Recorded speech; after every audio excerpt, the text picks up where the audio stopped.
So good evening, ladies and gentlemen. Welcome to the 35th episode for Together for Education.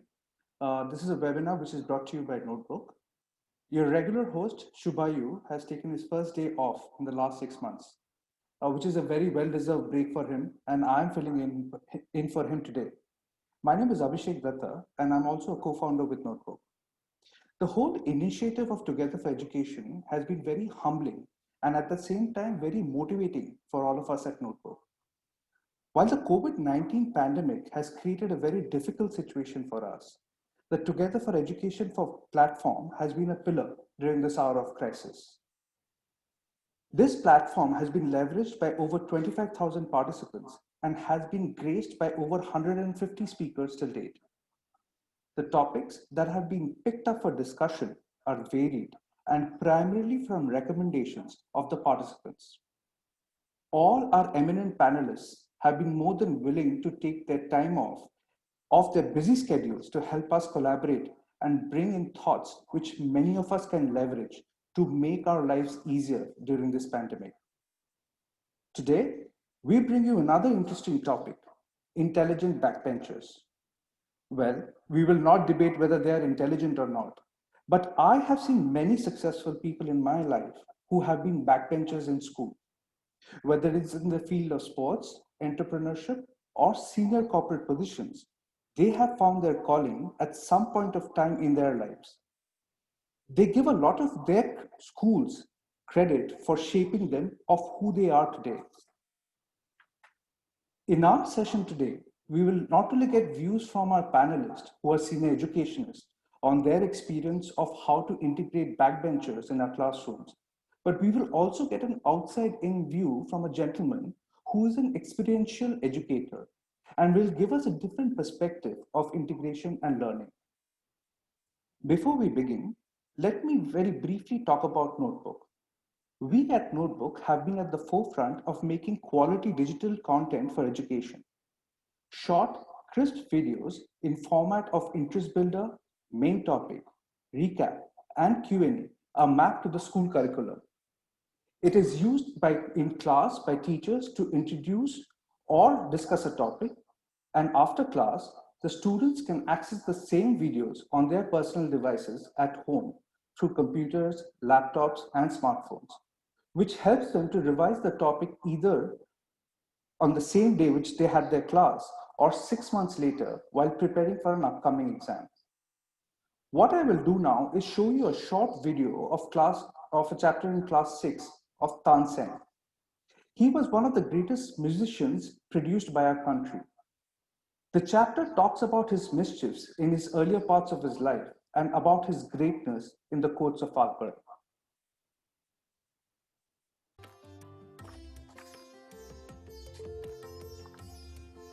Hello students, welcome to Notebook. Have you heard the name Tansen before? Did you know he is considered one of the greatest musicians produced by our country? He was also considered one of the 9 jewels of King Akbar's court. In Behat near Gwalior lived Mukandan Mishra and his wife. Their only child, Tansen, was a very naughty boy. He would run and play in the forest. Soon, he learned how to imitate the calls of birds and animals. One day, the famous singer Swami Haridas was passing through the forest with his disciples or students. They decided to take rest in a shady grove. Tansen saw the strangers in the forest. He decided to scare them. Hiding behind a tree, Tansen imitated the roar of a tiger. The disciples scattered in fear. Swami Haridas told them that tigers were not always dangerous and decided to look for the tiger. Soon they realized that there were no tigers. The naughty Tansen was found hiding behind a tree. When he was brought before Haridas, he did not punish Tansen. Instead, Swami Haridas went to Tansen's father. He told Mukandan Mishra that his son, although naughty, was very talented. Swami Haridas offered to make Tansen a singer. From the age of 10, Tansen lived with Swami Haridas. He learned music for 11 years and became a wonderful singer. Sadly, however, Tansen's parents soon died. Mukandan Mishra was greatly devoted to Muhammad Ghaus, a holy man who lived in Gwalior. It was Mukandan Misra's dying wish that his son Tansen would visit Muhammad Ghaus. Tansen began living with Muhammad Ghaus. Tansen would often visit the court of Rani Mrignani, a talented musician herself. One of the ladies of Rani Mrignani's court, Hussaini, married Tansen. She too became a disciple of Haridas. Tansen and Hussaini had 5 children, who were all very musically gifted. Tansen's fame grew and he went on to perform in Akbar's court. Akbar invited him to join his court. Tansen joined Akbar's court in 1556. He became a favorite of the emperor. It was said that Akbar would call upon Tansen to hear his music at various times of the day and night. Sometimes, Akbar would often walk into Tansen's home to hear him practice. He even showered him with presents. Some of the courtiers soon became very jealous of Tansen. They decided to ruin Tansen. One of the courtiers, Shaukat Mia, had an idea. He decided to make Tansen sing Raga Deepak. It was said that if Raga Deepak was sung properly, it would make the air so hot that the singer would be burnt to ashes. Since Tansen was an excellent singer, his death would be assured. Shaukat Mia then went to Emperor Akbar. He told Akbar that a few of the courtiers, including himself, thought Tansen was not a great singer. Well, with that, ladies and gentlemen, it's time for me to call upon our first speaker, Mr. Philip Burrett. Mr. Burrett retired as the Deputy Headmaster from the Doon School in Dehradun after serving for 44 years. He served the Doon School as Housemaster, Head of Department, Dean of Studies, Dean of Student Welfare, Dean of Activities, Deputy Headmaster, Second Master, and Acting Headmaster with great distinction. He also carried out a visioning exercise for the Doon School in 2011 through an in-depth study of a number of British public schools and schools in the United States of America. Mr. Burrett qualified as a leadership trainer at Wellington College in the United Kingdom in the year 2000. He is an athlete, adventurer, and a naturalist. Mr. Burrett, over to you.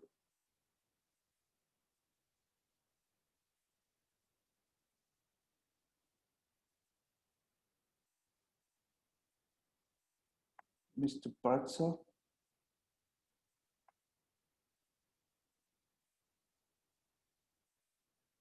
I think he's having a problem.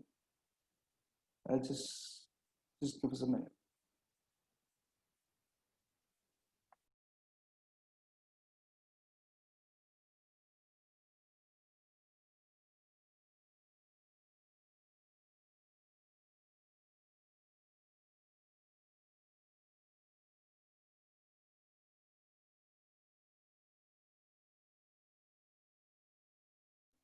I think Mr. Burrett is facing some issues. What we will do is we will just get Achin in during this time, and we'll get Mr. Burrett back when he comes back on. Just give us some.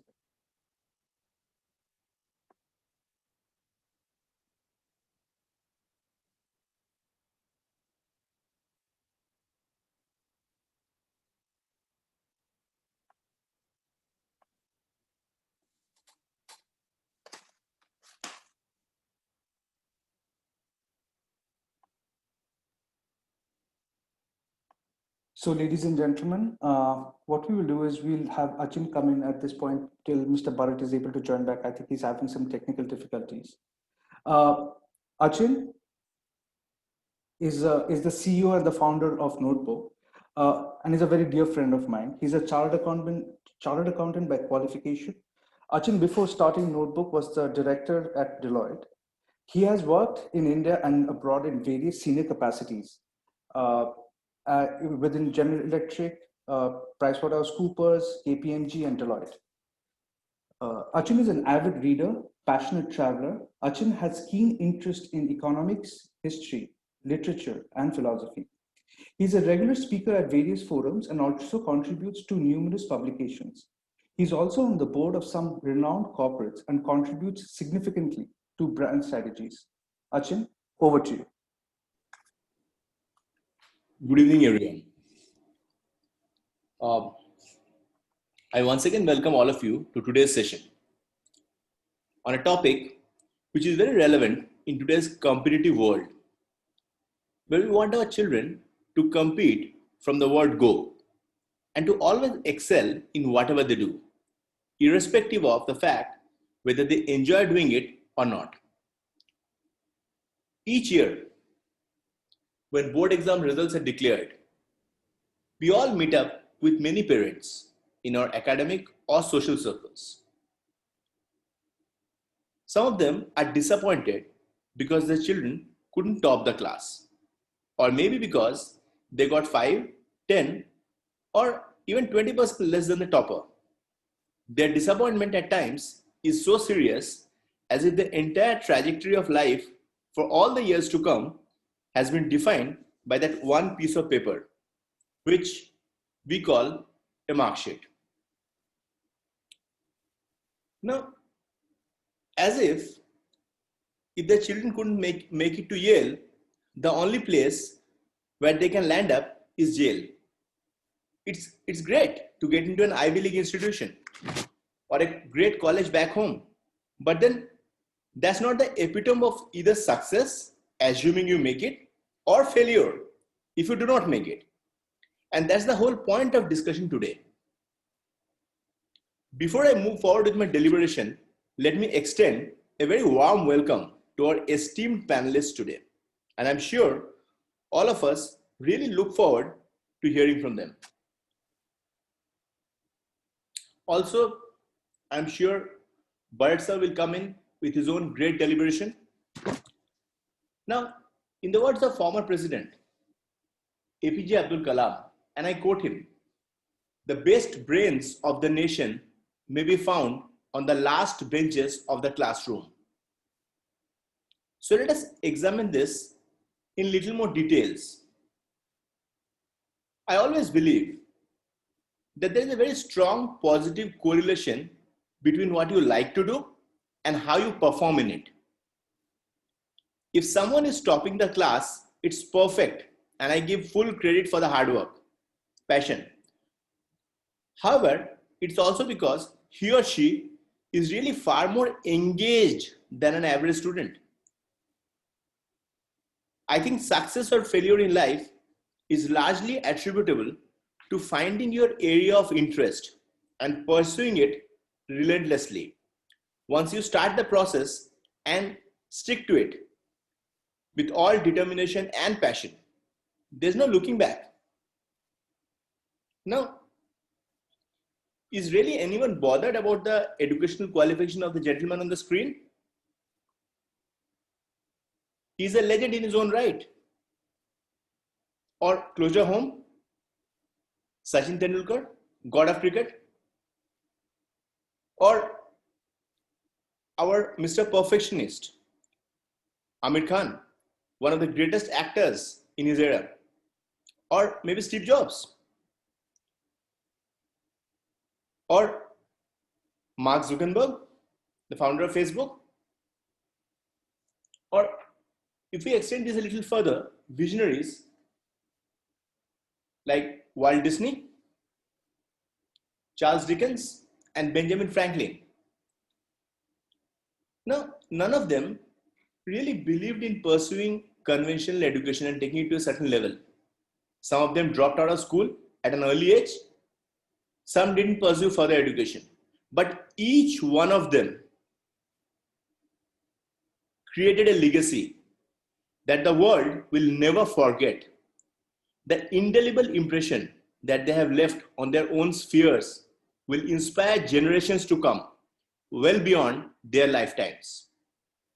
Steve Jobs, in 2005, Stanford commencement speech said, and I quote him, that every day he wakes up, he looks in the mirror and asks himself, if today was the last day on earth, would I want to be doing what I'm doing today?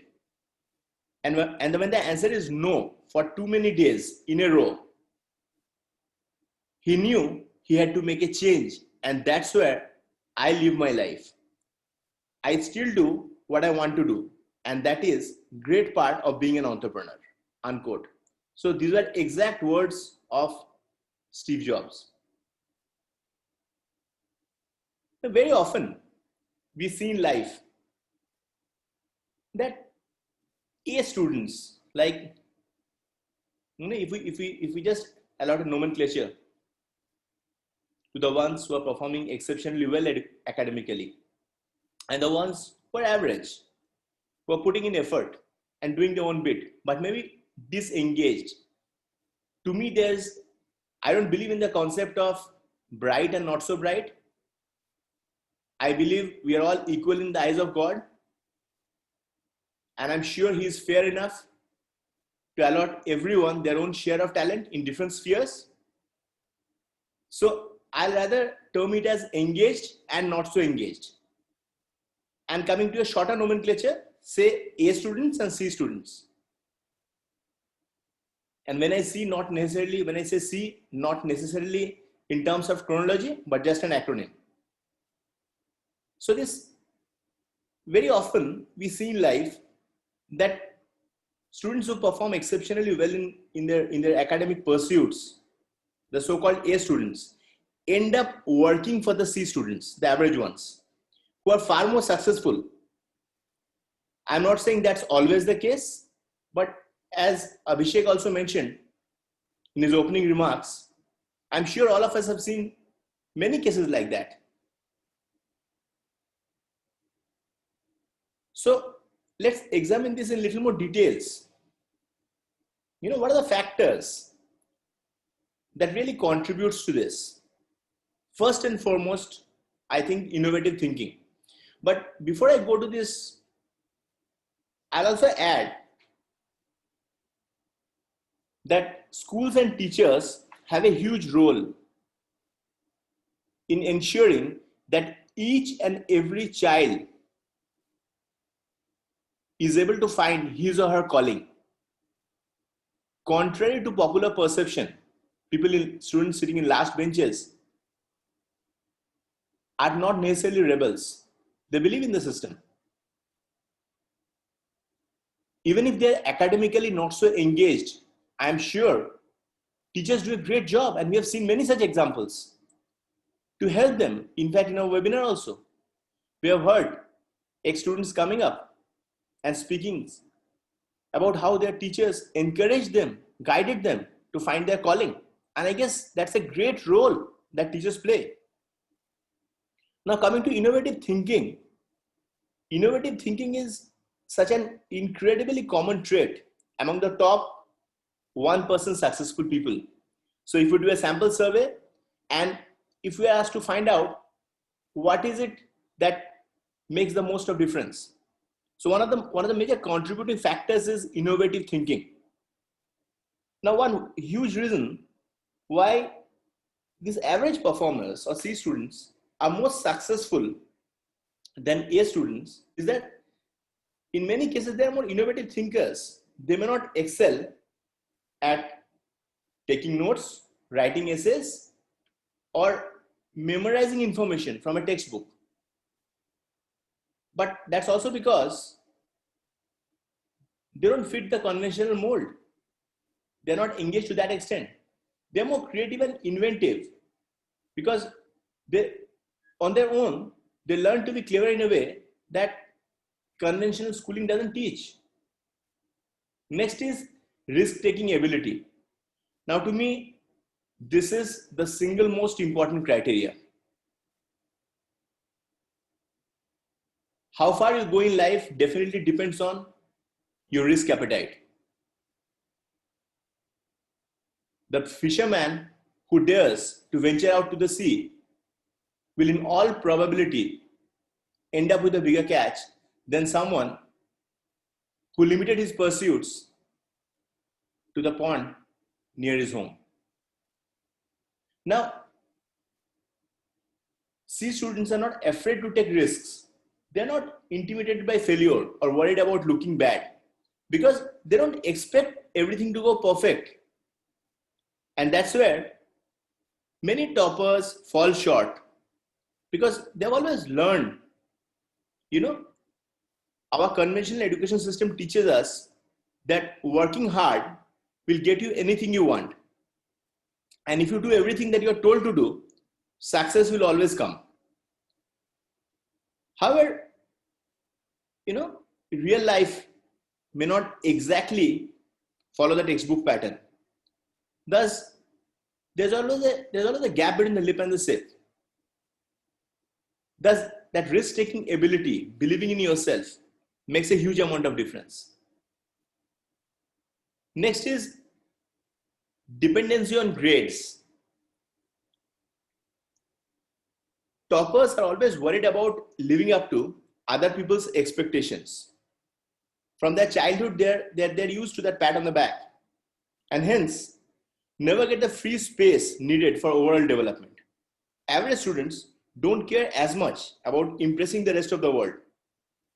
They're not worried about other people's expectation because no one was expecting amazing things from them. Next is following rules. Now, following rules definitely is important. But if we spend our whole life walking on the beaten path, then we'll never discover what's waiting for us out there in the wilderness. C students are very often some of the boldest and bravest achievers because they don't follow anyone else's rules but their own. Next is, I guess, which is very important, is our survival instinct. Life very often doesn't follow a script. At times, in spite of putting in all efforts, things may not go as per expectation. And that happens in any endeavor. There may be failure, there may be repeated failures. So the ability to bounce back, the ability to survive, very often, and I've seen this in my experience interacting with people in social circles, professional circles, I've seen very often that people who excel academically, and again, these are not gospel truths which will always hold good, but very often we see people who do well, exceptionally well academically. They have never tested full failure. They are always used to a simple, straight way of life. You work hard, you do what you're told to do, and success is out there waiting for you. But if that doesn't happen, the ability to bounce back, and this is where C students are ultimately more successful, because unlike above average students who sit comfortably at the top, many successful people who have launched their entire careers of the simple desire, because people don't expect much from them. Also, what happens is there's a fighting spirit. So they want to ensure that people who have written them off, they want to ensure they work their way hard to the top so that everyone knows exactly how capable they are. Next, I think it really helps at times to be tough. Now, being stubborn can be destructive in school. Even in workplace, flexibility is a valuable skill. No denying that. It's absolutely important in today's age, being flexible, being receptive. But on the hindsight, being stubborn also means that you have a vision of your own, which you believe in, and you have a clear idea of what you want. It also means that you're not a people pleaser. You don't make sacrifices just to toe the conventional line. And you don't take no for an answer. There will always be dozens of people who will condemn you and tell you that you are a failure. And the only way to persevere through all the criticism is to believe in yourself. You only have yourself for support. Thus, history has proved time and again that many children who may not be listening patiently, causing disruption, or doing what they want to do in spite of others telling them that they're wrong are the ones who change the world. I thank all of you for giving me a patient hearing. I guess this is a very interesting topic. In fact, if you look at the picture on your screen, our conventional system expects everyone to follow the norm and to fit into predefined boxes as if they are predestined. But that may not always be the case. So I guess it's a great, interesting topic. I look forward to the deliberations of Burrett sir and our esteemed panelists on this. I thank all of you for giving me a patient hearing. Over to you, Abhishek. Thank you, Achin. It is very interesting to hear from you on this particular topic, because I'll always be curious to know which bench were you on when you were in school. That's interesting. We'll keep it for another day. Anyway, I see Mr. Bharat sir joining back, so I'll request him to come back online. So are you there? Yes, Abhishek, thank you very much. And so sorry for, there was a big failure here, so there was a blackout. Not a problem, sir. Thank you so much for that introduction, and good evening to Achin, the entire Notebook family, and our esteemed panelists. So, you asked Achin whether he was a backbencher. Well, I was even better than that. I was an outstanding student. I stood outside the class most of the time. Now, see, when you talk about backbenchers, it's come to be synonymous with students who have distanced themselves from the blackboard and got as far back from the teacher as possible, getting away from formal teaching and not being interested in regular academic work. It also conjures up this whole image of these three idiots. There's a lovely movie where you see the troublesome Roncho was a classic case of someone who just did not fit the traditional pattern that educationists want. And he definitely needed more freedom than the system would provide. My second image comes from my own school, where the biggest and the broadest of the students gravitated to the rear of the class, and they had the best time. We little front benchers had no fun at all. They could doze off when they wanted, and we would be forced to do their homework for them. It seemed to be that teachers were also very afraid of these large backbenchers to challenge them enough. And at the school I last taught, in the Doon school, we had a very nasty, in fact, the boys had a very nasty term, which I will not mention, for students who sat in the front benches. And they had a very deep respect for those people who sat in the rear of the classes. And as Achin mentioned, many of them went on to lead very successful lives. Now, why are most backbenchers are branded as the duffers of the class, who had failed many times over and did most of the bullying. And they were not bothered about the results. They didn't stress over the low grades. They did far better in sport, which was because they were good 2 to 3 years older than most of us. So in college, I decided to be a backbencher, and I had far more fun than I had in school. And the lecturers, of course, hardly looked past the second row. And so I could get on with the business of reading the latest Time and Newsweek magazines while the professor droned on about macroeconomics. Why don't children sit at the backbench? Apart from being, of course, height order in the class, some of them are not interested in studies. They're bored, and they could avoid work if they had to. Also, teachers neglect them. They write them off, as Achin mentioned. And so they escape to the rear as an act of self-protection. Another reason is that they have their own agenda and they occupy themselves doing what they love doing. They were never given the subject or the topic they were interested in that they wanted to learn. So they lose interest. Could be that the teacher did not understand their particular learning style.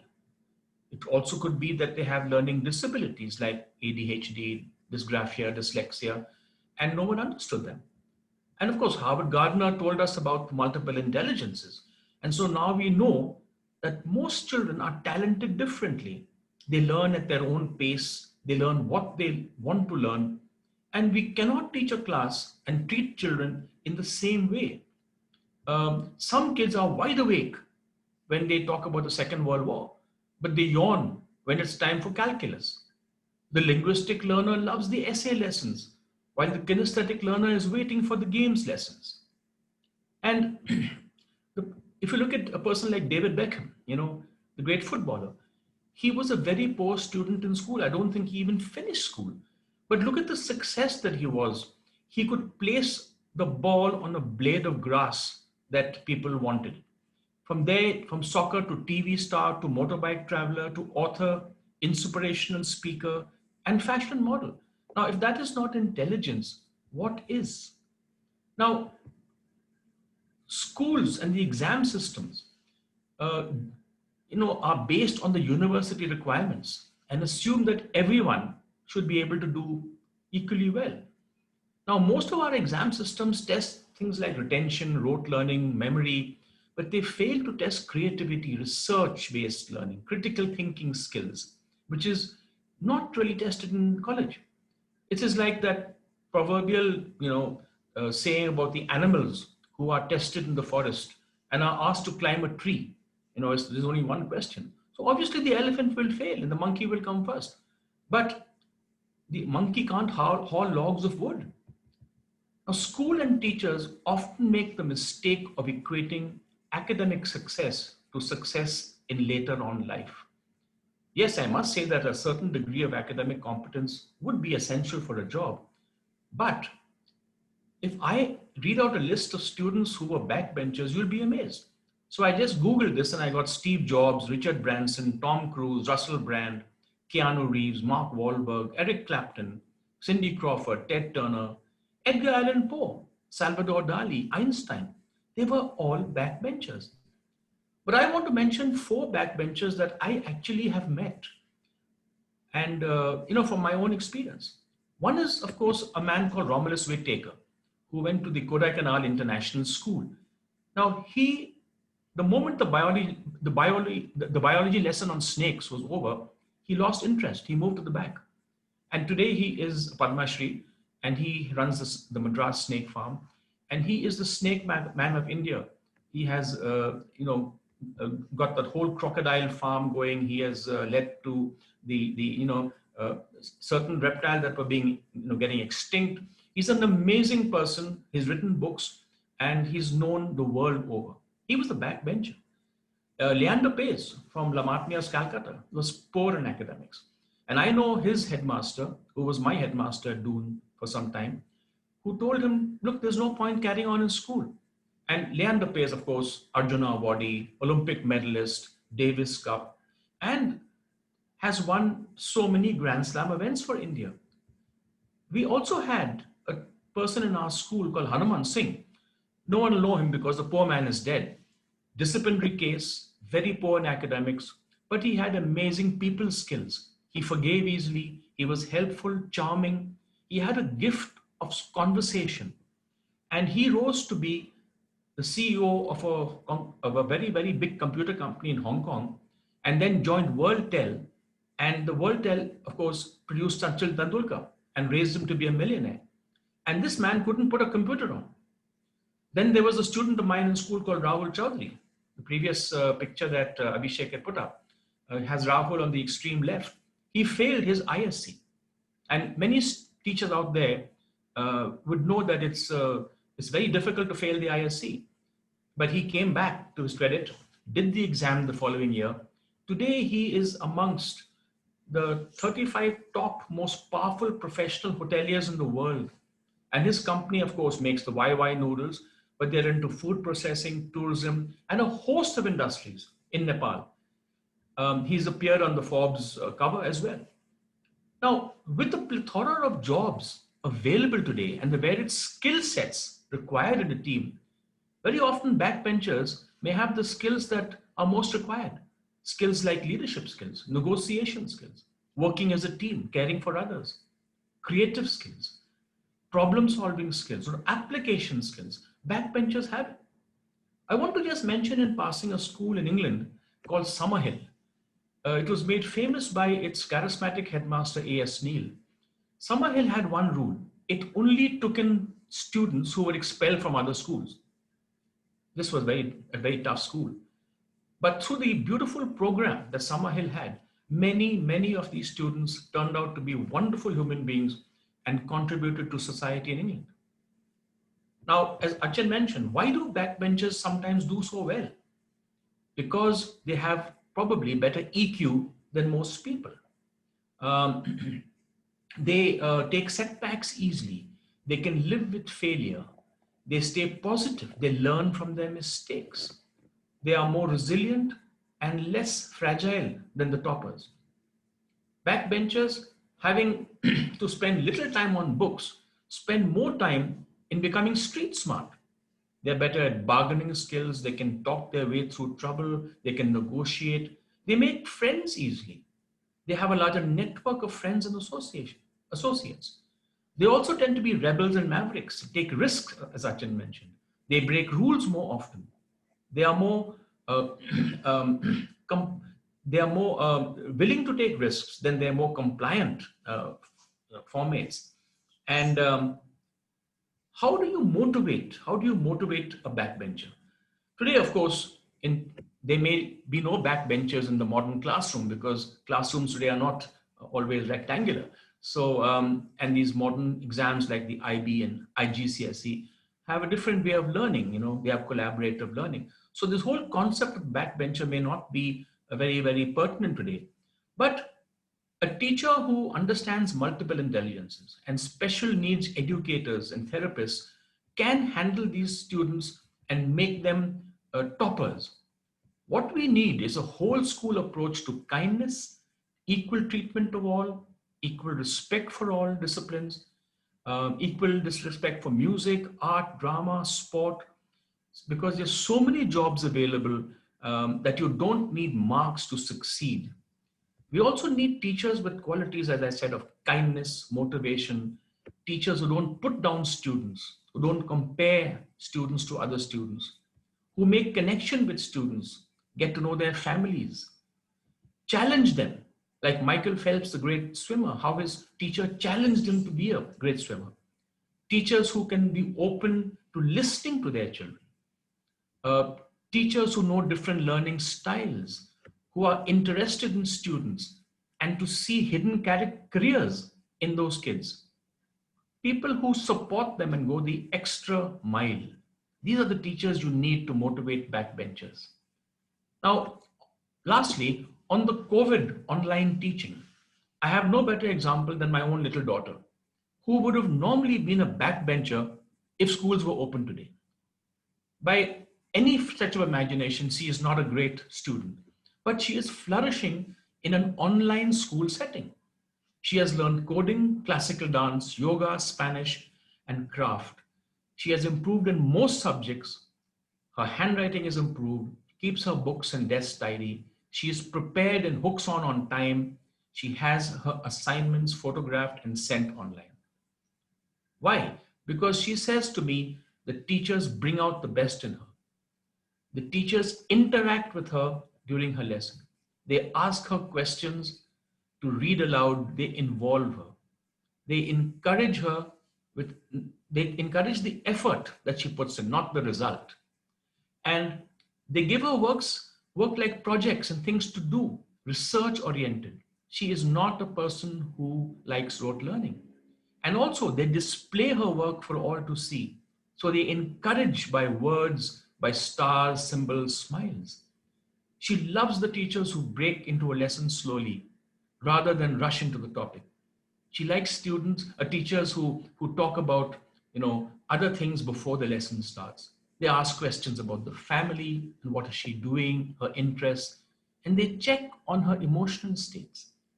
So the pandemic and online education might have helped her from being a classical backbencher and might have turned her into a confident and resourceful learner. And with that, thank you very much for listening. And I'm going to hand this back to Abhishek.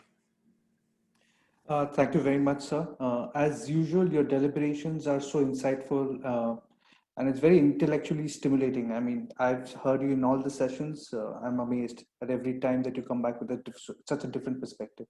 Thank you again, sir.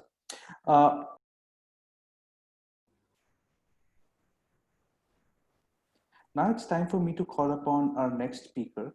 Just give me a minute.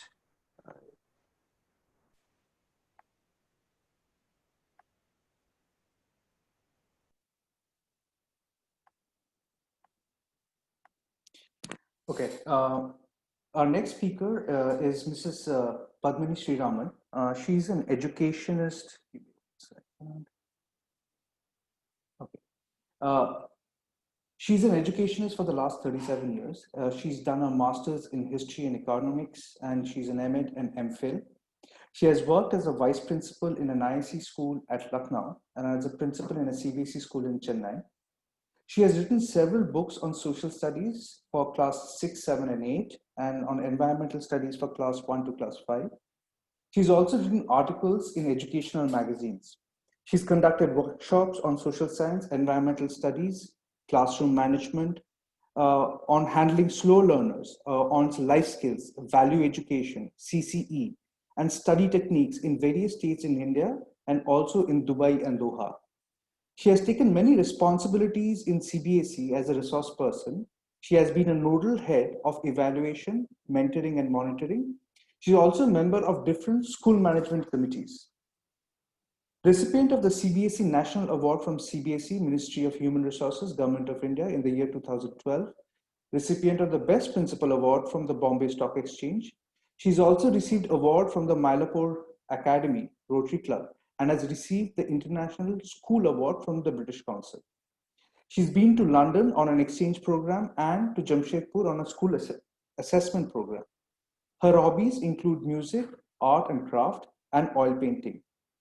Her personal vision is to create a positive impact on and motivate everyone with a can-do attitude. She also likes to encourage, inspire, and motivate everyone to discover and develop their potential while igniting their passion for life and their dreams. Ma'am, welcome to our platform. Over to you.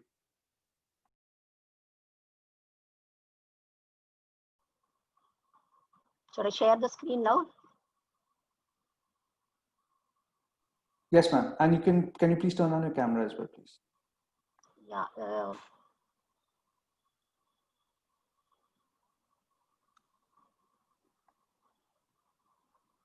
It's okay. Yes, ma'am. We can see your screen. Will it be possible for you to turn on your camera? Yeah. Yes, ma'am. We see you as well. Thank you. Yeah. Very nice. Yes, ma'am. You're all set. Yeah. Good evening to all. And it was, thank you so much for those nice words about me. And I'm happy to be amidst all the experienced educationists to share my view on the interesting topic of intelligent backbenchers. It draws the attention of teachers and parents and administrators because it's a very interesting topic. And I thank the Notebook for inviting me to be a panel member to share my views of how to go about it. We have just heard from the other two speakers about the various personalities who were once upon a backbenchers, but now they have turned out to be an achiever in our life. But my point over here is to see how to take them along with us, whether it is in the physical classroom or it is in the virtual classroom. In the society, we have two different opinions about the backbenchers. One set of people feel that the backbenchers are very naughty, they don't do well, they don't score well, and they're always troublemakers in the class. That's a negative way of approach. Another set of people, they feel that they are intelligent, they are skill-based, and they even if they are noisy, they do contribute a lively scenario in the classroom. That's a positive approach. So both can be handled only if the teacher's approach is positive. So this can be very well managed if the teacher is able to take the class in a very interesting manner with a lot of fun elements added to that. Rightly said, one second.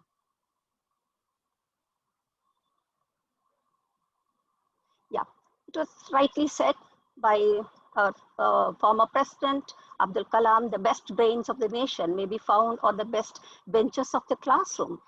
Yes, it is. When you enter the classroom, it's a big challenge for the teacher.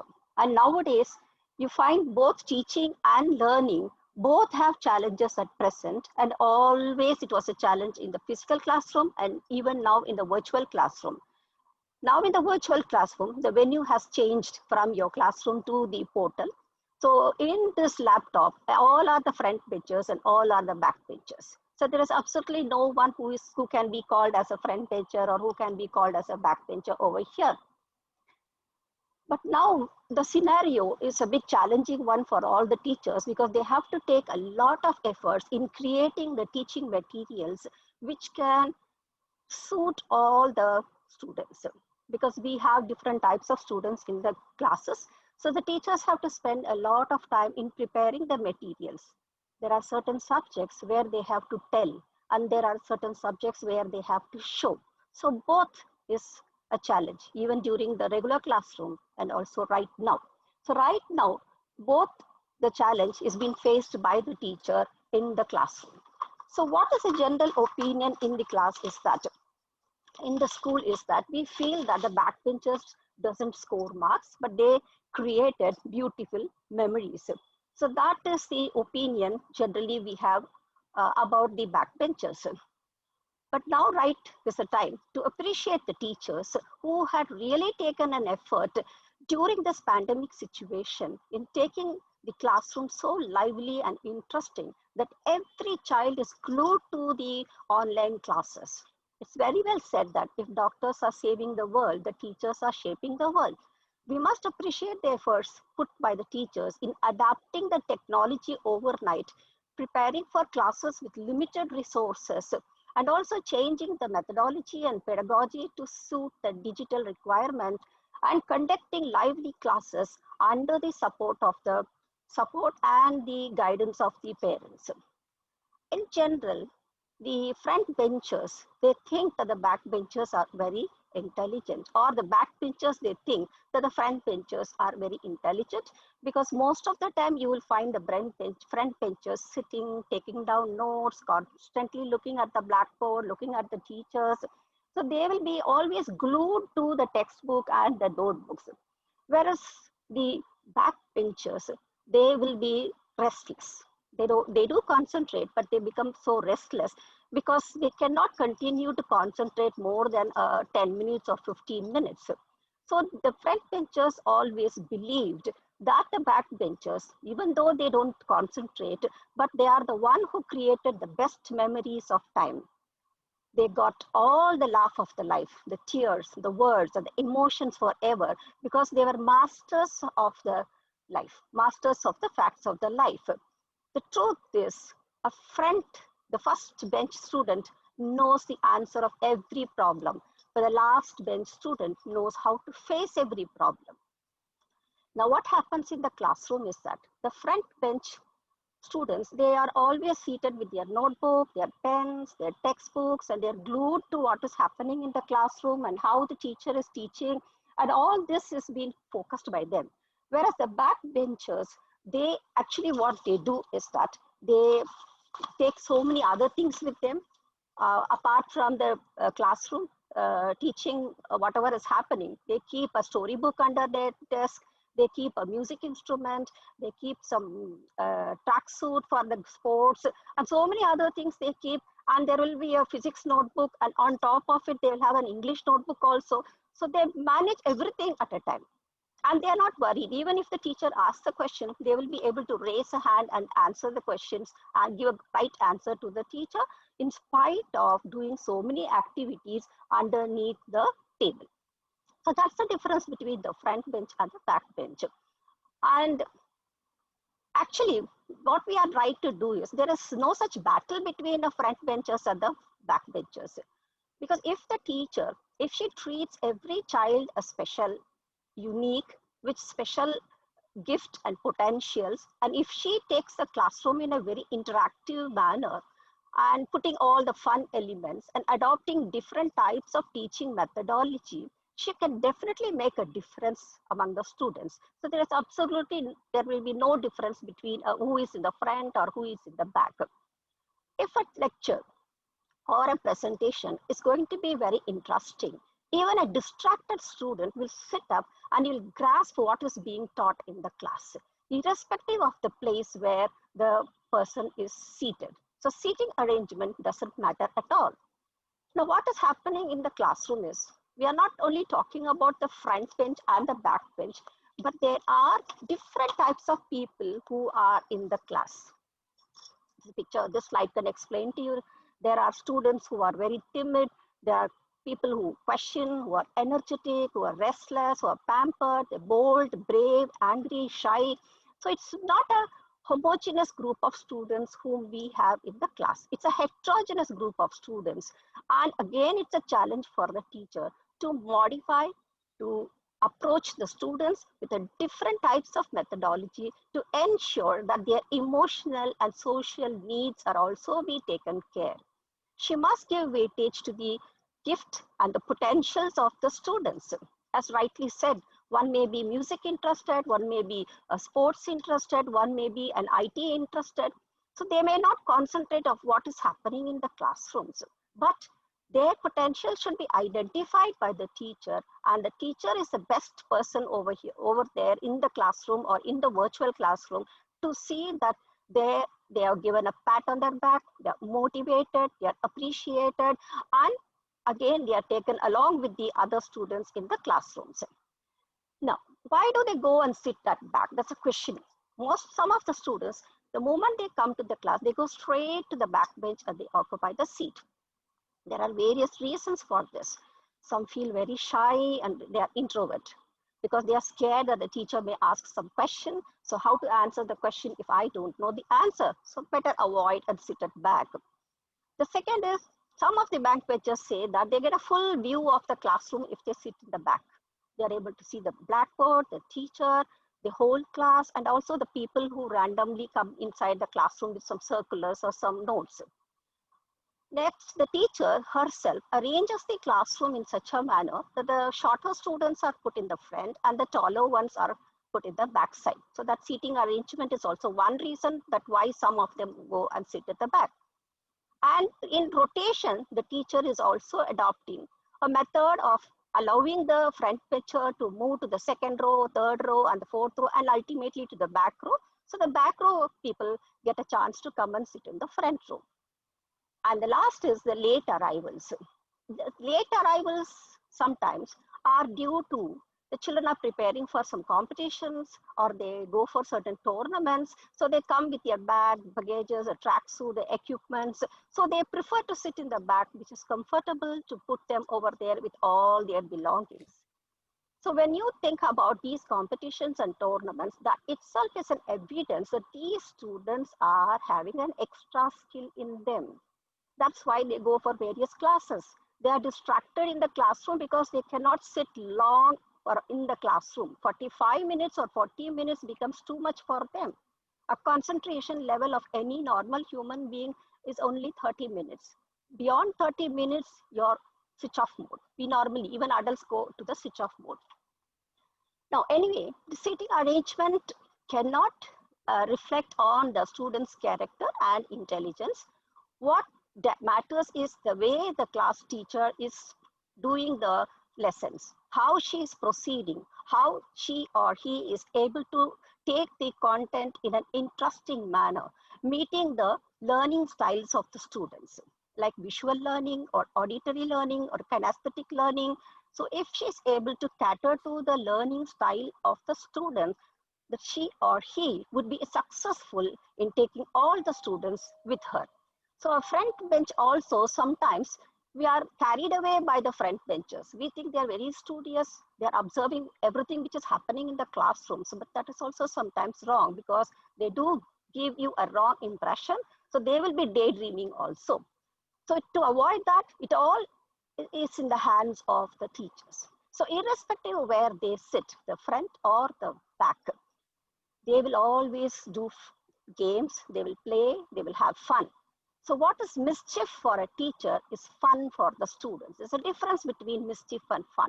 We call it mischievous student, but they say, ma'am, it's only fun. So there's a difference in looking at it also. So the teacher should be in a position to differentiate between this. We cannot just paint everyone with the same brush. They're all independent, they're all individuals. They have different potentials in them, which has to be identified by the teacher and given an opportunity for every individual to come out of that and prove themselves. And an opportunity can be provided only by the teacher in the classroom. Even if it is in the virtual classroom, it can be done. We are doing it successfully. We are doing it. The teachers now all over the world are able to reach all the students. Even a child who is not able to communicate properly in English is now able to talk a little fluently in English. This is some experience which I have seen, which means that we are able to reach all the students, and there are no backbenchers right now. Of course, as I said, they're all one right now. They are all curious to learn because the online has come in a sort of a given blessings for the teachers, because now everybody is equipped, everybody is talented, everybody knows how to use their technology, including the children. So they are now masters. So this helps the teachers to reach them much better. According to me, the backbenchers, in my experience, one of the mischievous people, but they are the smartest brains in the attendance. Excellent in doing other activities to help the teacher, to pin up the charts in the bulletin board, to come out for the cultural activities, to help in making some dossier in the computers. They have other skills. It's not that they are very poor in academics. They may not be scoring 80s and 90s, but they may be getting around 40s or 35, which a teacher can always sit and help them to score more than that when she takes a separate classes for them. I have seen in my results in class 10th and 12th, the children who were troubling us like anything. And the whole year, the teacher used to sit in the evenings taking extra classes with those students who were very interested in playing cricket and going for basketball tournament, going for music competitions. But they all did very well in the final board examination because the efforts taken by the teachers, understanding their talent, and we never stopped their talent. We allowed them to go for the classes, participate, and do everything. So that is the extra skill these people have. And that's one reason why they go and sit behind, because they are scared that they are not prepared their assignment. They cannot answer a question if the teacher is asking them, and it will be not nice in the class. Therefore, they push themselves backside. So seating location does not define somebody's level of intelligence. They're all intelligent. They all have the skills. They all have the potentials. Backbenchers, actually, they get the full attention of the teacher, because if you physically stand in a classroom, you're able to get the view of the backbenchers very, very clearly. So teacher or a professor is able to see them sitting behind. So they get the full attention.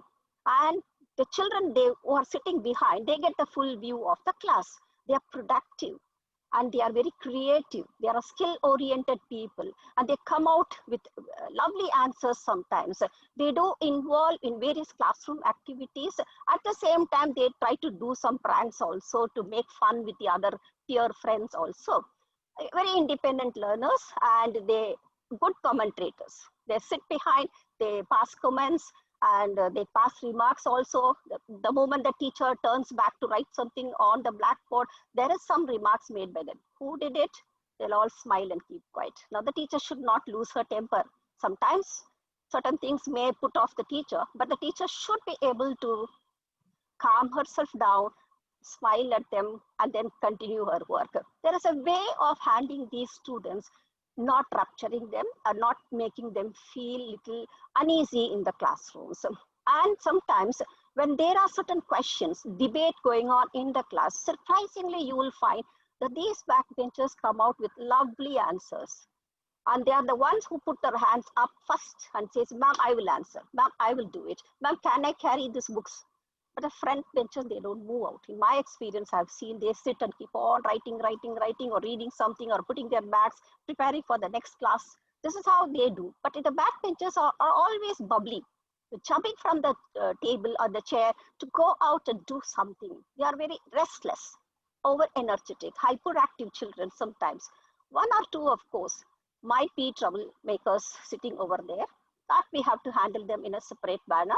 But overall, we'll find that these students are exceptionally skill-oriented, and they have certain potentials which you, as quoted already, so many characters, so many personalities all over the world we have just heard, and they've all come out in life. We have musicians who are right now in the film line. We have entrepreneurs. We have doctors in Apollo Hospital. We have so many other students who come every year for a reunion. And when they come for the reunion, they go to the class and they see the desk where they were seated and the place where they were seated, and they come and tell me, ma'am, I was the backbencher over here. And today they are what they are. So that is not a difference. A lot of difference comes because of the teacher who is able to take them along with her. There was one experience in Lucknow when I was teaching in a school, City Montessori school. A simple question was asked by me, what was the term period of the president? Everybody answered. They all answered 5 years. But one boy in the backbench, today he's holding a very big job in Chennai in a IT line. And he wrote an answer called 6 years. I said, it's wrong. How did I write 6 years? Ma'am, it's 6 years. I said, no, it cannot be 6 years. You read the question. Then he said, ma'am, you read the question. I said, what's the term period of a president? Then he said, ma'am, you said of a president. You didn't say Indian president. You said of a president. So I wrote 6 years. Well, I was a little taken aback, though it was not a justifying answer. But then I thought, okay, probably I have to reframe my question in a better manner. This was a question from a backbencher, which made me think that framing of the question has to be carefully done, because you will be cornered by the students and there is no use getting angry at them because they are pointing out the mistake committed by us. So whether we are in the physical classroom or on an online classroom, the effective classroom management is essential. That alone can give a very productive, useful environment. Now, although right now all the students are contained in one single room with a headphone and the video on, so the teacher has to monitor the students' behaviors, engagement on the online setting. She or he must understand the strength and the weaknesses of the students, the challenges of the students, and build her online classroom plan which can meet the requirement of the students, and also provide different multiple opportunities for making the online classes in a very interactive manner. The same is true with the physical classroom also. Continuously, if a person talks for 45 minutes, definitely people will not listen. Maybe few of them might listen, the rest of them may not listen. So there should be a variety in the teaching methods carried out in the classroom also. So you should build such an opportunity in the online classroom or the physical classroom to collaborate and to socialize all the students in some sort of an activity or a group work. And while giving some assignments right now through the online, there should be a consistency. A teacher has to see that there is a consistency maintained in the weekly assignment and it is not altered too often, which may confuse the students.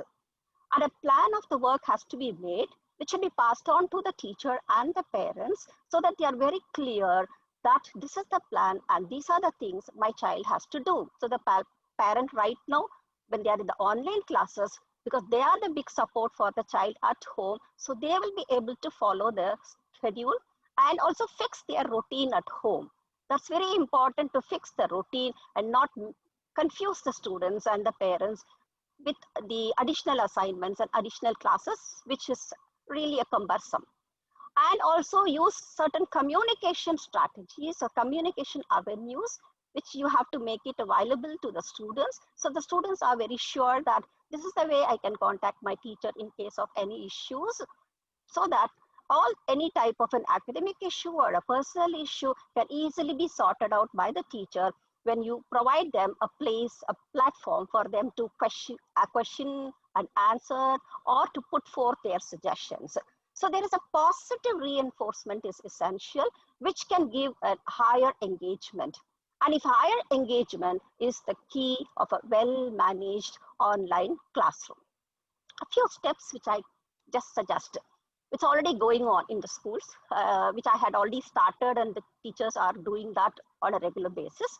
First, before starting the classes, we have to give 1 minute time for all the students to put on the headphones, switch on the video, sit properly in a place which is not disturbed, and open up your textbook. All these things you give 1 minute time for the students.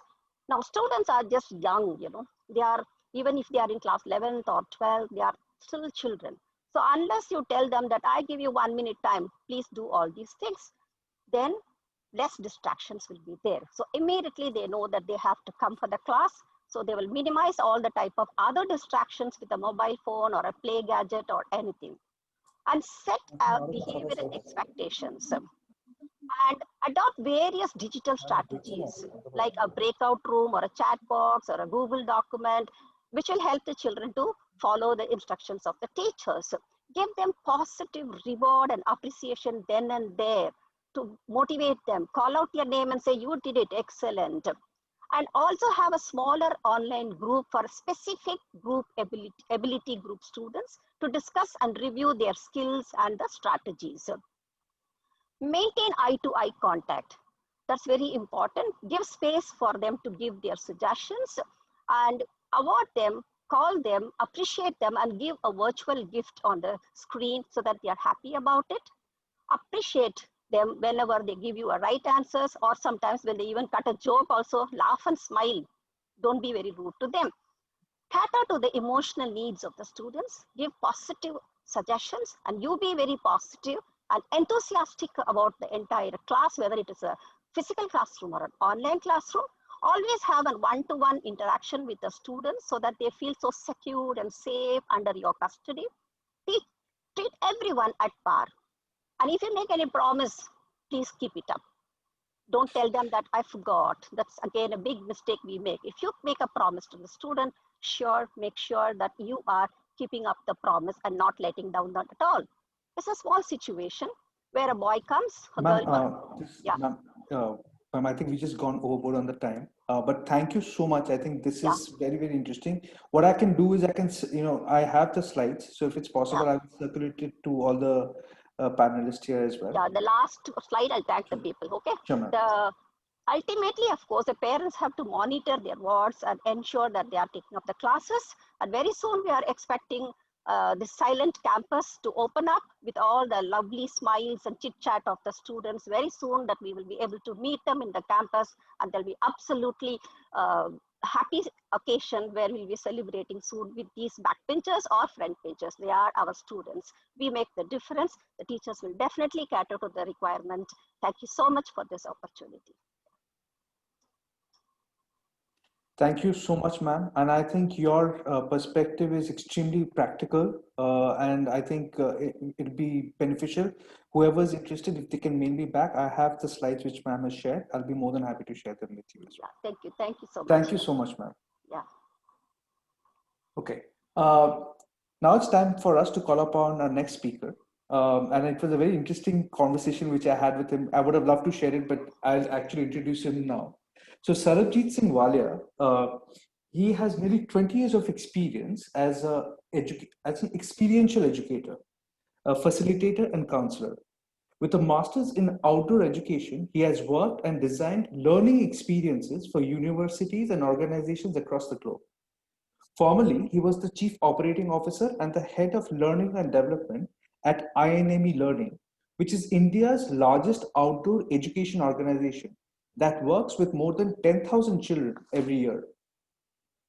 In 2018, Sarabjit started Entendido Incorporation, a research and practice organization that focuses on understanding the impact of building 21st century skills on individual and group performances across spheres of academic, sports, and extracurricular. Currently, Entendido is running India's first longitudinal research to understand the impact of life skills development by working with students from grade 9 until they complete their schooling in 2023. Sarabjit's personal drive is to help individuals understand themselves and harness the opportunity around them. He is certified to conduct a number of psychometric tools that he believes help individuals to better sense of themselves. Sarabjit is a traveler, mountaineer, and cyclist. He has climbed over a dozen peaks in India and cycled more than 30,000 kilometers, including running a leadership development program for high school students while cycling from Seattle to San Francisco every year from 2011 to 2018. Sarabjit, welcome to the Together for Education platform. Over to you. Thanks, Abhishek. I think that was Abhishek, if I recognize your voice. Yes, that is right. Hello, everyone. It's really nice to be here, and thank you for inviting me and It's wonderful to listen to Padmini ma'am, and before that, Mr. Burrett. I have to confess that I am a little nervous, simply because my teacher is actually one of the people sitting here, and that's Mr. Burrett. He was my ex-geography teacher. So, if I lose my word somewhere in the middle, it's probably because he's on the panel as well. So all the blame goes to him for me losing my words. I would love to make this a little interactive if possible. And I guess it's an occupational hazard being an experiential educator. If it's possible for people to turn on their cameras, that would be lovely. Yes, Sarabjit, I have Meghna, Vivek, who are going to be turning on their camera. Okay. Is that fine? And if Padmini more the ma'am, merrier. for you to turn on the camera. There you go. Thank you, Mr. Burrett. Okay, I don't have too many PPTs. I literally have 2 images to share, and the rest I'm going to talk. A good portion of what I wanted to say is probably been covered between Achin, Mr. Burrett, and Padmini ma'am. So I'm going to, restrict myself. I also, before I start, I wanted to check what is the time space we have, because I'll restrict myself to that time. About 15 minutes. All right, I'll keep that in mind. Thank you. Thank you. So the first thing I want to do before I start talking about the backbencher piece, it's a great topic. And I think my only addition over here is that I'm one of those people. So, in your picture, when you have that person sitting at the back and going zzz, that's me, right? In most classes, as my teachers would definitely vouch for, and saying that we talked about backbenchers being a physical place in the class. And Mr. Burrett also talked a little bit about certain specific seats in our school and how they were termed differently. Like him, I'm not going to use those glorious words that we put to them. But I think it's more about where you get the least amount of eye contact. Padmini ma'am was absolutely right when she said that, when you're standing as a teacher, you probably view the ones at the back really well. So it was all about sitting where you don't get viewed. So, and that totally depended on the class. Sometimes the front seats were absolutely the best, depending on the teacher. So I'd like to jump into doing something slightly different. And what I'm going to do is I'm going to share my screen. I'd invite all the people who are here to be able to, interact and participate a little bit. What I have on the screen is a bunch of cards. If there are any experiential educators here, attending or in the panel itself, they'll know what I'm going to do here next. Here is a bunch of pictures, right? What I would like, the ones who would like to participate, that goes both for the viewers who can put stuff in the chat, and of course the ones here in the panel. Please select an image that reminds you of a classroom or a teacher or a learning experience which is positive for you. So I'll repeat my question. Please select any card or an image that is here, one of them, that reminds you of a positive learning experience. It could be the teacher themselves, it could be a particular subject, it could be an entire class.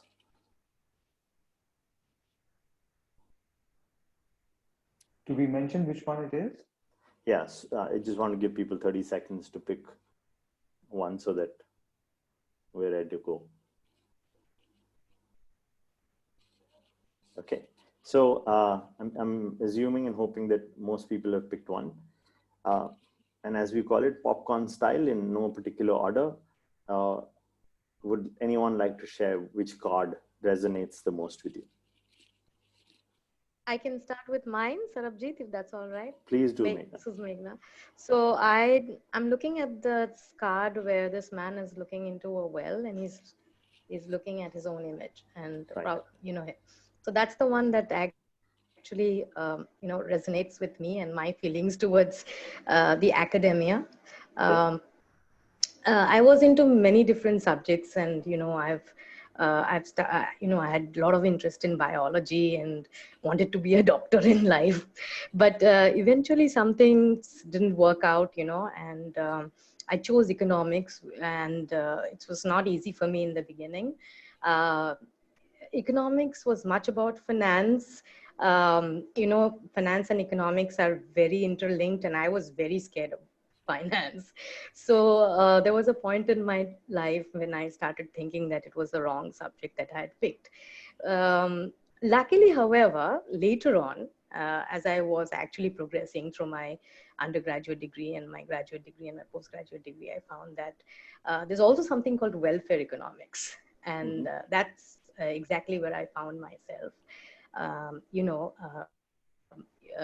I really found myself and my career. I started connecting to the subject very well, and then I realized that I could do a lot of work for people out there in poverty, and that's how I finished my school. So I would say that's the card that I can relate to the most. Great, thank you. Okay, thank you. Thank you, Meghna. Would love it if someone can also share about, let's say, a teacher in place in the class in specific, an experience of being a learner. Thank you, Meghna. So Sarab, can I go next? Yes, please, sir. The lowest line, the left-hand one, the bulb smashing. Right. So see, for me, I'm a self-learner. And when a teacher makes something clear to me and lets me do it, and I get this wow experience, this eureka experience, that's for me the spark of learning. Teachers have spent hours and hours on me, but nothing goes in. But the moment I see it in my way, that's the way I learn best. And I like teachers who let me turn on my own light. Wonderful. Thank you. Thank you for that, sir. We'll take one more, and just for the interest of time, anyone who'd like to share? If there's nobody volunteering, I can volunteer, Sarab. So I'll go with the needle and thread, because my experience has been, once I get a concept and understand, and I can actually go very deep into it. And this has been my experience in accountancy when I was studying for my chartered accountancy. So you build concepts and you can go through multiple. And my teacher there has been an inspiration for me just to keep asking questions of why. Wonderful. Thank you. I appreciate that. So in the interest of sharing, it's not fair to ask people to share and not share yourself. The one that appeals the most for me is the one with the moon and the stars and, kind of a dreamy world, right? And so this applies to a few classes that I attend when I was in school years ago.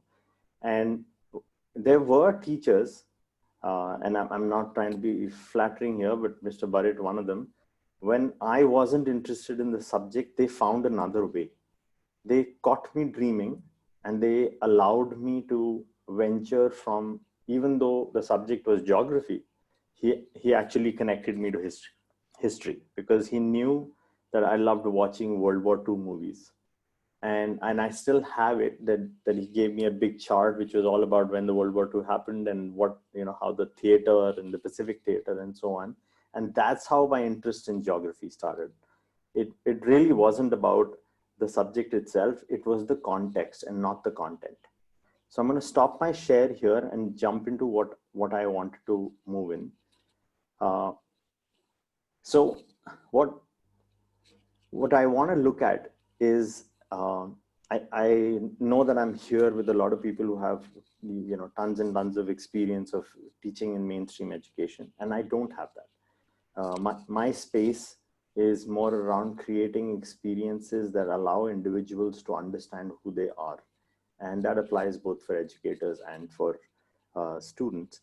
I think the question that, one of the questions that arises here is, what engages students? When I was having a conversation with Abhishek, and the question was, what engages students? What engages backbenchers? Or how do we get them to connect? Or how do you get them to move from, I have to attend this, or I have to do this, to I want to do this, right? Moving from an intrinsic motivation to an extrinsic, is what's happening in the world more and more now. We needed to move backwards. We needed to move actually to intrinsic motivation, not the other way around. So there isn't one right answer, right? And I'd like to go through a process that I think works, and And in the end, I'll share one slide, and hopefully that puts all the 5 points together. So the very first one is the reason why we called our organization Entendido, which in Spanish means intentional understanding. And by that, what we mean is we take the time, as an educator, we need to take the time to understand whom we are working with. And both Mr. Burrett and Padmini ma'am have already mentioned this, that, with regards to multiple intelligences or visual learners and kinesthetic learners and so on and so forth. I think it's important for educators to go the extra mile to understand who the child is, as in an individual who's inside their classroom. Whether it's a virtual classroom or it's a physical classroom, it really doesn't matter. It's actually, both are absolutely similar when it comes to that. And the reason why it's important to understand whom you're working with is because when you design lesson plans, which is something that we come to later, whom are you really designing for? That part is really important. What modality are you going to use? If I'm a visual learner and continuously I'm thrown text towards me, I will naturally be not engaged. That's a given. Right? To hook me in, you've got to use pictures and you've got to use videos. That's who I am as a learner. Chances are that if you want me to read a book, you'll have to, my first question would be, did they make a movie on it? Or is there a TED talk on it? So it's important to understand what the demographic of your learners is in your classroom, physical or otherwise. And there are a number of tools that actually help you do that. For the older students, I'm sure people have heard of David Cole, the learning styles theory. So there's a learning styles inventory that helps you understand your learner's style of learning and whatever that mix is.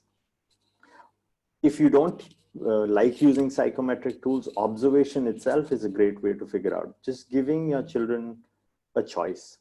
So my English teacher did this really well, where he gives us a choice to go watch a movie on Julius Caesar or read the normal English, non-Shakespearean English, just to get the story before we started getting interested in the Shakespearean language. So some of us watched a movie at his home, and others went and read the normal book in the library. Giving students an option automatically passes a sense of control to the learner. Unfortunately, traditionally, we hold the control as educators of what is being taught and how is it being taught, right? Though we want the learner to take away everything that we are teaching, right? And I think there is a power mismatch in this space. So the more choice we create for our learners, the higher the chances that they are going to be engaged. That piece is important for us to keep in mind. The second piece that is important is creating a caring environment. And I'm not talking about the mushy kind of environment. I'm saying one where children feel respected, where the teacher feels respected, where we listen before we want to be heard as educators, right? A place where we are able to create a trust circle, where we're able to talk about the importance of trust and the difference between trust and being trustworthy. So difference between trusting and being trustworthy. So it's important to build a value system for your classroom. Again, digital or otherwise, in the experiential ed world, people will use words like full value contract or just a values contract and so on. And there are a number of ways of doing that and making them visual. So it's important to have a value system for that environment and to regularly remind children of those values. Very important piece to keep in mind, and my dad used to say this, is that values are not taught, they're caught, which means as educators, we need to practice them in front of our students, in front of the people we work with. Otherwise, we're just being hypocrite about it. If we ask them to go revise, then we've got to do it ourselves. If we ask them to take notes at the end of it, then do we do it ourselves, right? Are we able to actually look back and show that to a child that, look, I do it too, right? It creates a level playing field for the person that you're working with, regardless of their age.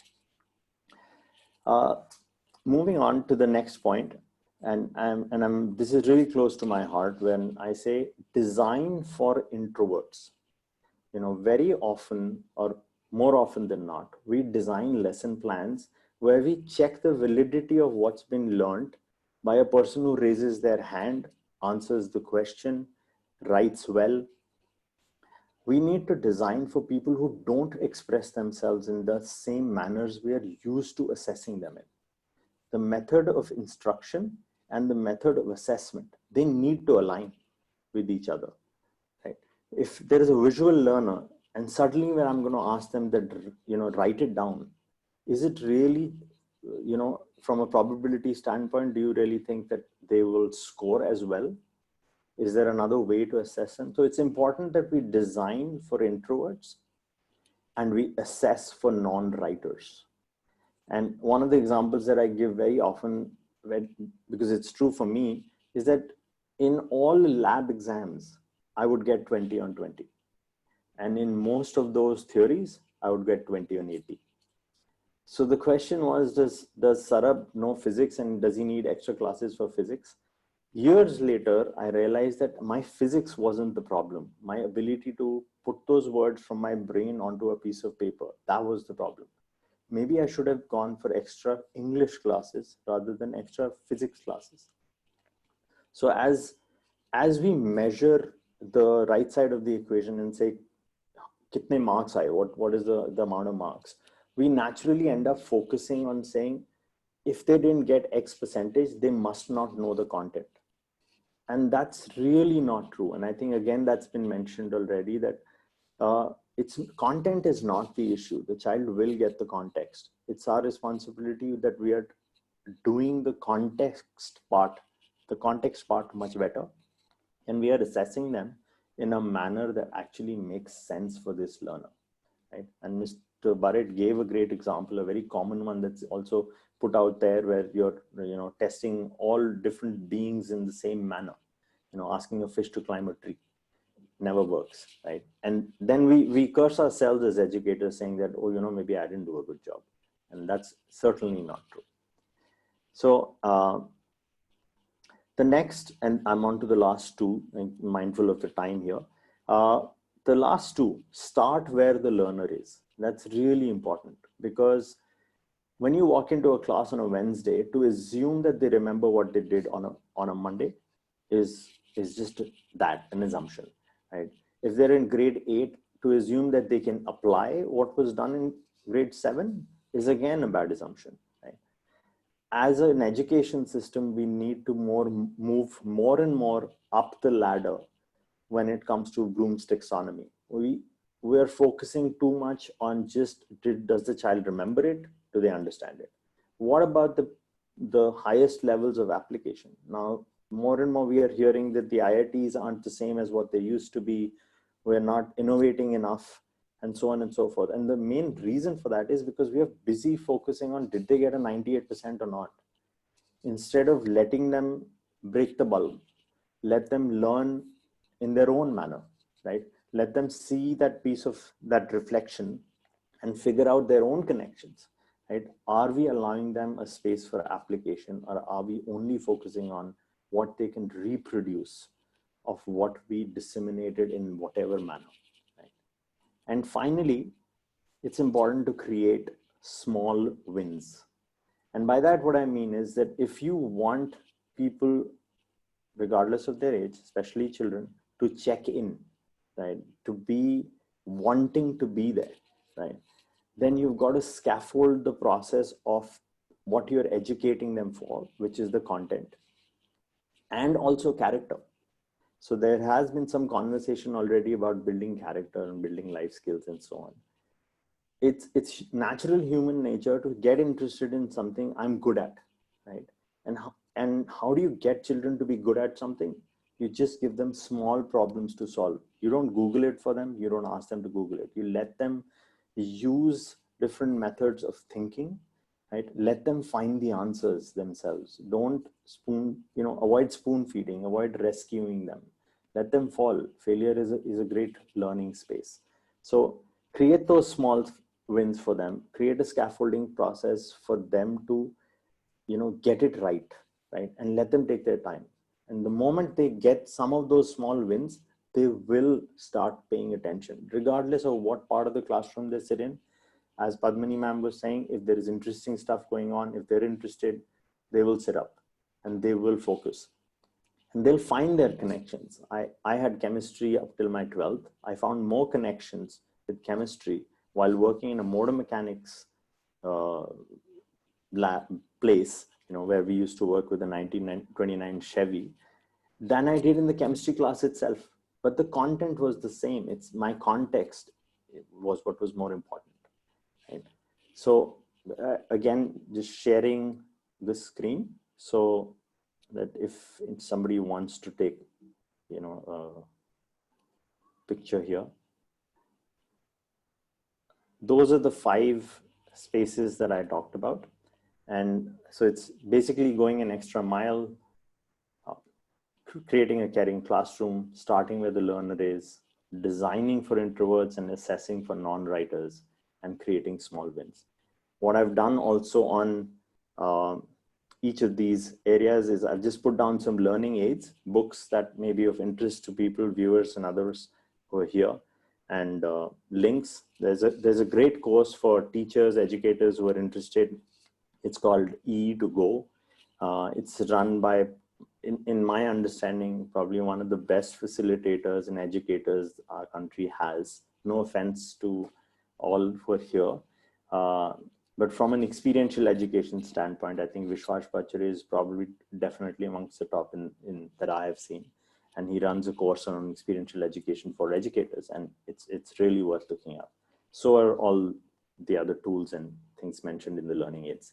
I have shared this already with Abhishek, and if someone's interested, you can get it from them.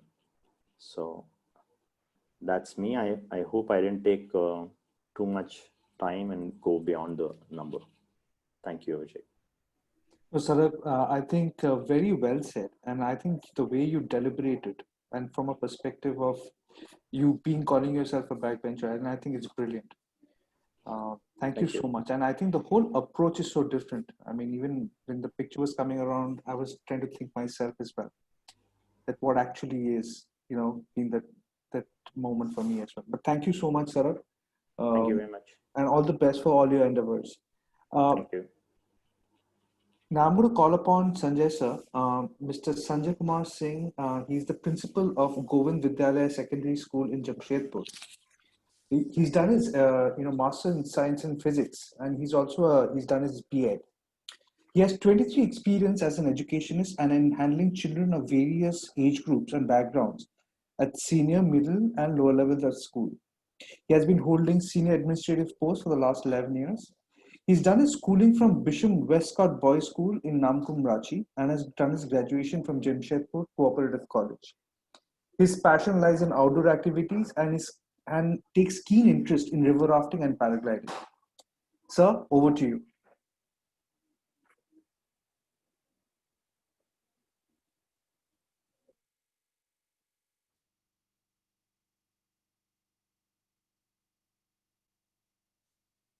Mr. Singh, can you hear me? Yes, sir. Yes, sir. Go ahead. Thank you, sir. And good evening to one and all present. Now, first of all, I would like to put some photos on this backbenchers. The thing is, we make them backbenchers according to me. According to me, we the teachers, as a teacher, we make them backbenchers. We force them to be called as a backbencher. Here, I will not put all the blames to the students because they are students. My father used to say, students are like monkeys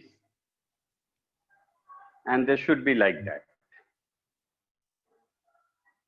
So there is a lot of the students, they have a lot of creativity. They have their minds are not very constant. If a student is very cool and calm, means normally those students we don't like. We like the students who are a bit active, those who are means have some creativity or something like that. And as a teacher, if a teacher teaches and the teaching is really in a form of a teaching, then I think there will be no backbenchers in the class. I remember once I was attending a seminar in Jamshedpur, where all the vice principals and principals were there. And a question was there, what do you mean by a good teacher? All of us answered in our own way. But the answer which the resource person he gave, according to him, if a teacher can't follow the method in which we are teaching, then we should find a method in which the child is able to understand. And that is a good teacher. So I think if a teacher is alert enough, if a teacher is able to make his or her class very interactive or very interesting, then each and every student will obviously take part in the class. As said by Padmini ma'am also, that you have to make the class interesting. And automatically the students, they will focus on it. So I think so, teachers, they have to make their classes interesting, interactive, make their students participate while you are teaching. And then you will find each and every student, they will participate in your class, and you will not have a complaint for anyone for being a backbencher.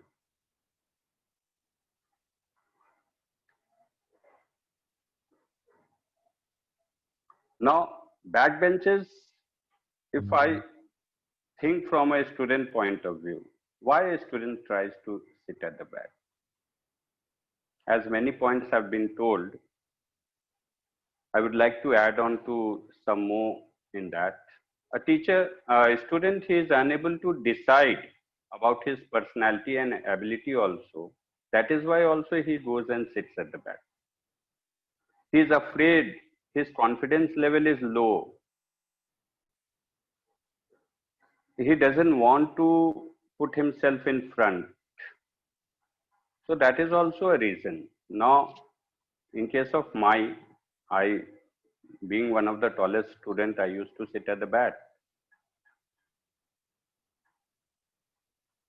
But maybe from the science part, I was very good. But from arts part and commerce, I was not so. Commerce still it was okay. I remember till class 9, till class 8 in fact, chemistry was one of the best subjects, apart from maths. Well, maths has always been a very good subject for me. Next was physics. Till 8, the teacher who used to teach chemistry means excellent, I can say. As I went to class 9, my chemistry teacher, her voice was very low. And we were unable to hear at the back. So slowly and gradually, we used to start doing our own things. So this is how sometimes, due to teachers' point of view also, due to teachers' this thing, a student loses his interest. And then he becomes weak. Whereas a student who is unable to decide about his personality or ability, or if he is not having a confidence level high, there are some measures which we take, like rotation of sitting arrangement, as earlier said. then giving each and every student a chance. You give them some work, you make them in charge, sometimes you make them monitor. You assign some responsibility to each and every student, different types of responsibilities. This will bring out his confidence level. This will remove his hesitation part. This will develop his personal ability also. And he will be able to work and he will feel much better. We have seen many movies like Three Idiots, just now we have seen Sade Zami Pe. The child was same only due to the teacher in Sade Zami Pe. The child ability was brought out to its maximum level. So the teacher and the teaching affects a lot in developing the personality. Normally during the school time, what some schools do is they put all the good ones in section A, then section B, section C. In my early times, the first school where I joined, there also this pattern was followed. But the effect which we got means among the children, you will find that A section children, they are saying that you are not very good. They used to means the behavior, there was a behavioral change, automatic. And that change was due to our system. It was not a student's fault. And a teacher who used to get those C sections, before going to the class, and they say, oh my God, I have to go to this section. This is a horrible section. So that was the mind setup. Before going to the class, this was the mind setup. These type of segregation based on ranking or achievement, this should be done at some competitive level, preparation for some competitive level, not in the school level. The school level, there should be all clubbed together, a mixed bag should be there, because you think the positive side of it. A child who is a dull, he may come in contact with a good student and he may learn it. I remember in my days, one of my classmates, he explained me about labor chapter in economics. And still I remember some of the points which he said. So sometimes we find that this segregation makes a problem. Now, one real life example I will tell you. A student of mine, from 10 to 11, when he was taking admission, he had applied for commerce. And since I was teaching maths and physics, I was after him that no, you have to take pure science, PCM. When he applied for commerce, I called him and asked him, is it your choice or some other pressure is there? Then he said, sir, it's not, means my choice was PCM only. Then I said, then why did you fill this? Why did you apply for commerce? He said, sir, my father will not be able to invest so much after me. I know my father. And really he was from a financially, means not very good sound. And then I told him, you call your father. And I had a discussion with his father. And today, he is a very good engineer. Last year, his father met me in a marketplace, open market. And he shouted as he saw me in front of everyone saying that, sir, it's just because of you, today my son is an engineer. For him, being an engineer is a very big thing. I am from a science background. My daughter, she has taken commerce. And the teacher who is teaching today, he was not a very good student. In these terms, I can say he was a backbencher. But he is very good in economics today. So it's not always. In this pandemic also, we can say that how to encourage it. The students, they can be given some assignment in this pandemic as a real classroom type also. They can be given some responsibility that you check whether how many of them have given the homework, how many have submitted their assignment on the group. And such responsibilities if we give, if still there is a problem, we can have a private chat with the student, with the parents, and then we can come up with this. There are lots to say on this topic, but due to this time constraint, I'm very sorry. But next, I will like to take a complete session on this intelligent backbenchers some other time. Thank you, sir. Thank you. Thank you, sir. And I understand in terms of the paucity of time. And thank you very much for taking time off. I know you're traveling. It's very important for us that you come and share your views and your experiences as well. With that, we will not have time for question answers, but I think there have been some questions which have been asked. We will direct it to the panelists. Sarab, there are some questions for you, but I'll kind of send them out to you separately. With that, I would like to call upon Achin to kind of give the vote of thanks and wind up the session. So I think we really had a great session. Burrett, sir, very nice deliberation. Very interesting to know about Summerhill School. I really found it, the entire concept very innovative. And I'm sure they made a positive impact on many lives. Also, some great examples, real life case studies, etc. That comes from your wealth of experience. And I'm sure the entire audience is enriched. Thank you so much. This is Padmini, Sriraman. The way you started off, I found that very interesting. The fact is that in today's pandemic times, considering the fact that schools are closed but schooling is on,